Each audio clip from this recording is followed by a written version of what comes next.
Hello friends, எல்லாரும் எப்படி இருக்கீங்க? நான் உங்கள் விஜி. இன்றைக்கி உங்களுக்கு இந்த வெயிலுக்கு ஏற்ற மாதிரி ஒரு சூப்பரான குழம்பு, வெந்தய குழம்பு எப்படி செய்யறதுன்னு காட்டுறேன். இந்த வெந்தய குழம்பு உடம்புக்கு நல்ல குளிர்ச்சி கொடுக்குங்க. அதே மாதிரி இந்த வெயில் காலத்தில் அப்பப்போ நீங்கள் இது செஞ்சு பாருங்கள், செம்மையாக இருக்கும். எப்படி செய்யறதுன்னு சட்டுன்னு வீடியோக்குள்ளே போயிடலாம் வாங்க. ஃபஸ்ட் டைம் சேனல் பார்க்குறீங்கன்னா சப்ஸ்கிரைப் பண்ண மட்டும் மறக்காதீங்க. இப்போ ஒரு கடாயில் ஒரு ஸ்பூன் அரிசி எடுத்துக்கோங்க. அப்புறமா ஒரு 1.5 ஸ்பூன் வரைக்கும் வெந்தயம், அப்புறமா ஒரு ஸ்பூன் ஜீரகம், அப்புறம் ஒரு 4-5 மிளகு போட்டுட்டு இது நல்லா பொன்னிறமாக வறுத்துக்கோங்க. இது நல்லா கொஞ்சம் ப்ரௌன் கலர் ஆகணும். வெந்தயம் கருகி போகக்கூடாது, இல்லைன்னா கொஞ்சம் ரொம்ப கசப்பு தன்மை வந்துடும். நம்மளுக்கு ஒரு கொஞ்சம் லைட் கலர் அந்த கமகமன்னு ஒரு வாசனை வரும் இல்லையா, நம்ம ஃப்ரை பண்ணும்போது அந்த ஸ்மெல் வந்தால் உடனே நீங்கள் இது எடுத்து நல்லா ஆற வச்சுட்டு இது பொடி பண்ணி வச்சுக்கணும். இப்போ பாருங்கள், நல்லா பொன்னிறமாக ஒரு அளவுக்கு ஒரு கொஞ்சம் கலர் மாதிரி நல்லா ஃப்ரை ஆகிடுச்சு. இப்போ நம்ம இதை எடுத்து பக்கத்தில் வச்சிடலாம். இப்போது அதே கடாயில் நல்லெண்ணெய் ஒரு 4-5 ஸ்பூன் நல்லெண்ணெய் விட்டுக்கோங்க. நல்லெண்ணெய் கொஞ்சம் குழம்புக்கு ரொம்ப ருசி கொடுக்கும். இப்போது இதில் கடுகு, அப்புறமா ஒரு 1/2 ஸ்பூன் வரைக்கும் வெந்தயம் போட்டுக்கோங்க. நான் முன்னாடியே புளி ஒரு எலுமிச்சங்காய் அளவு புளி ஊற வச்சுருக்கேன். இது நல்லா கரைச்சி நம்ம தண்ணி எடுத்துக்கலாம். இப்போ பாருங்கள், நம்ம கடாயில் இந்த கடுகு எல்லாம் நல்லா வெடிஞ்சு வருது. இப்போ நம்ம இதில் காஞ்ச மிளகா, கருவேப்பிலை போட்டுக்கலாம். போட்டதுக்கப்புறம் இதில் பூண்டு பல் நல்லா ஒரு 10-20 பூண்டு பல் நீங்கள் சேர்த்துக்கோங்க. பூண்டு உடம்புக்கு ரொம்ப நல்லது. இந்த கேஸ்ட்ரைட்டிஸ் எல்லாம் வராமல் தடுக்கும். இப்போ நீங்கள் பூண்டு போட்டதுக்கப்புறம் கொஞ்சோண்டு பெருங்காயத்தூளும் போட்டுட்டு இது நல்லா மிக்ஸ் பண்ணிக்கோங்க. நான் ஏற்கனவே சாம்பார் வெங்காயம் நல்லா ஒரு 20-25 சாம்பார் வெங்காயம் நல்லா உரித்து வச்சுருக்கேன் க்ளீனாக. சாம்பார் வெங்காயம் இதில் இப்போ சேர்த்துடலாம். சாம்பார் வெங்காயமும் ரொம்ப நல்லதுங்க. நீங்கள் சாம்பார் வெங்காயம் இல்லைன்னா நார்மல் வெங்காயம் கூட சின்ன சின்ன பீஸாக கட் பண்ணி ஒரு 2 பெரிய வெங்காயம் சேர்த்துக்கலாம். இப்போ பாருங்கள், நல்லா மிக்ஸ் பண்ணிக்கோங்க.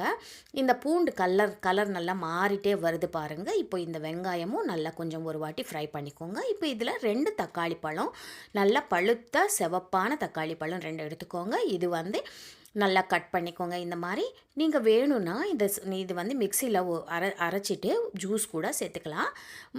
தக்காளி ஒரு 2 தக்காளி எடுத்திருக்கேன். இப்போ இதில் மஞ்சத்தூளும் உப்பும் சேர்த்துக்கோங்க. அப்போ தான் நம்ம போட்ட வெங்காயமும் தக்காளி நல்லா வெந்து வரும். அதனால் நான் உப்பு சேர்த்துட்டு நல்லா மிக்ஸ் பண்ணிக்கோங்க. மிக்ஸ் பண்ணிவிட்டு நம்ம என்ன பண்ணணும்னா, இது மூடி போட்டு ஒரு 5 நிமிஷம் அப்படியே விட்டுட்டோன்னா நம்மளுக்கு இந்த வெங்காயமும் நல்லா வெந்து வரும். அதே மாதிரி இந்த தக்காளியும் நல்லா குழஞ்சி ஜூஸியாக ஆகிடும். நீங்கள் பழுத்த தக்காளி எடுத்தால் தான் அந்த டெக்ஸ்சர் உங்களுக்கு கரெக்டாக இருக்கும். இதுக்குள்ளே நம்ம ஏற்கனவே வறுத்து வச்சுருக்கோம் இல்லையா, வெந்தயம் இதெல்லாம் அது நல்லா ஆறிருக்கும். அதனால நம்ம என்ன பண்ணலான்னா, இதுக்கு ஒரு மிக்ஸ் பண்ணிவிட்டு நம்ம பொடி அரைச்சிட்டு வந்துடலாம். பாருங்கள், பொடி இந்த மாதிரி சாஃப்டாக அரைச்சிக்கணும். இது நீங்கள் ஒரு வாட்டி அரைச்சி வச்சிட்டிங்கன்னா, நீங்கள் ஒரு பாட்டிலில் போட்டு வச்சிங்கன்னா எப்போ வெந்தய குழம்பு செய்கிறீங்களோ அப்போ யூஸ் பண்ணிக்கலாம். இப்போ பாருங்கள், நம்மளுக்கு தக்காளி நான் சொன்ன மாதிரி நல்லா குழஞ்சி வந்துடுச்சு. வெங்காயமும் நல்லா வதங்கிடுச்சு. இப்போ நம்ம இந்த ஸ்டேஜில் அடுத்தடுத்த பொருள் சேர்த்துட்டே போகலாம். 1 ஸ்பூன் தனியாத்தூள் இல்லைன்னா குழம்பு மிளகாய் தூள் சேர்த்துக்கோங்க. அப்புறமா காரத்துக்கு ஏற்ற மாதிரி 1 ஸ்பூன் மிளகாத்தூள். மிளகாத்தூள் என்னன்னா, நம்மளுக்கு அந்த கலரும் கொடுக்கும். அதே மாதிரி கொஞ்சம் காரம், கொஞ்சம் புளியெல்லாம் சேர்க்கறதுனால கொஞ்சம் காரம் கூடவே இருந்தால் தான் நல்லாயிருக்கும். நான் 1 ஸ்பூன் மிளகாத்தூள் சேர்த்துருக்கேன். இப்போது இது நம்ம மிக்ஸ் பண்ணிக்கலாம். மிக்ஸ் பண்ணிவிட்டு இந்த எண்ணெயிலவே இந்த நம்ம போட்ட மசாலா எல்லாம் நல்லா வதக்கிக்கோங்க. ஒரு வாட்டி நல்லா ஃப்ரை பண்ணிக்கோங்க. இந்த எண்ணெயில் நல்லா வதக்கிட்டோன்னா அந்த பச்சை வாடெல்லாம் போயிட்டு நல்லாயிருக்கும் குழம்பு. இது ஒரு வாரமானாலும் கெட்டு போகாதுங்க. இப்போ நம்ம இந்த பொடி ஒரு 2 ஸ்பூன் சேர்த்துடலாம். இந்த பொடி நல்லா சாஃப்டாக அரைச்சிக்கோங்க. இந்த பொடி சேர்த்ததுனால என்ன ஆகும்னா, குழம்பு நல்லா சேர்ந்து திக்காக வந்துடும். நம்ம அரிசியும் சேர்த்துருக்கோம், அதில் வெந்தயமும் சேர்த்துருக்கோம். வெந்தயமும் கொஞ்சம் வெந்துடுச்சுன்னா நம்மளுக்கு கொஞ்சம் குழம்பு திக்காக ஆகும். அதனால் நம்ம இந்த பொடியும் சேர்த்துட்டு மிக்ஸ் பண்ணிக்கலாம். பண்ணிவிட்டு நான் சொன்ன மாதிரி முன்னாடியே நம்ம புளி ஊற வச்சுருக்கோம் இல்லையா, அந்த புளி கரைச்சல் இப்போ இதில் சேர்த்துடலாம். நீங்கள் எப்போவுமே மசாலா எல்லாம் ஒரு வாட்டி எண்ணெயில் வதக்கிட்டு அப்புறமா புளி சேர்த்துக்கோங்க. இது நல்லா புளி தண்ணி நம்ம இதில் சேர்த்துட்டோம்.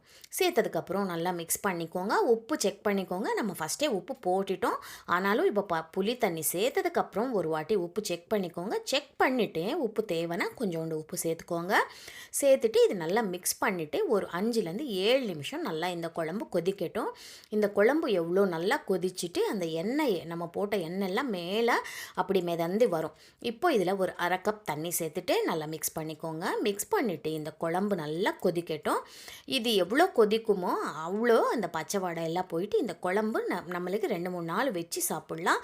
அந்த மாதிரி சூப்பரான ஒரு குழம்பு இது.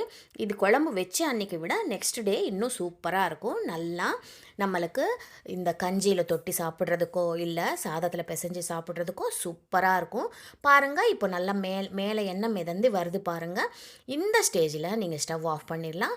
ஒரே ஒரு சிட்டிகை கொஞ்சோண்டு ஒரு 1/4 ஸ்பூன் அளவுக்கு நம்ம நாட்டு சர்க்கரையோ வெல்லமோ சேர்த்தோன்னா இந்த குழம்பு அந்த உப்பு காரம் நம்ம போட்ட புளிப்பு எல்லாம் சேர்ந்து வரும். அதனால் ஒரு சின்ன 1/4 ஸ்பூன் அளவுக்கு மட்டும் நீங்கள் நாட்டு சர்க்கரை இதில் லாஸ்ட்டில் சேர்த்துட்டு மிக்ஸ் பண்ணிவிட்டு ஸ்டவ் ஆஃப் பண்ணிடலாம்.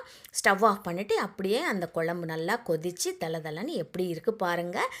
செம்மையான வெந்தய குழம்பு ரெடி ஆயிடுச்சு. நீங்கள் கண்டிப்பாக ட்ரை பண்ணி பாருங்கள். உங்கள் எல்லாருக்கும் ரொம்ப ரொம்ப பிடிக்கும். அதே மாதிரி நீங்கள் ஒரு நாள் செஞ்சு வச்சிங்கன்னா இட்லிக்கு தோசைக்கு கூட தொட்டுக்கலாம். பொங்கலுக்கு செம்மையாக இருக்கும். நீங்கள் கண்டிப்பாக ட்ரை பண்ணி பார்த்துட்டு எப்படி வந்ததுன்னு சொல்லுங்கள். அடுத்த வீடியோவில் சந்திக்கிறேன். உங்கள் விஜய்.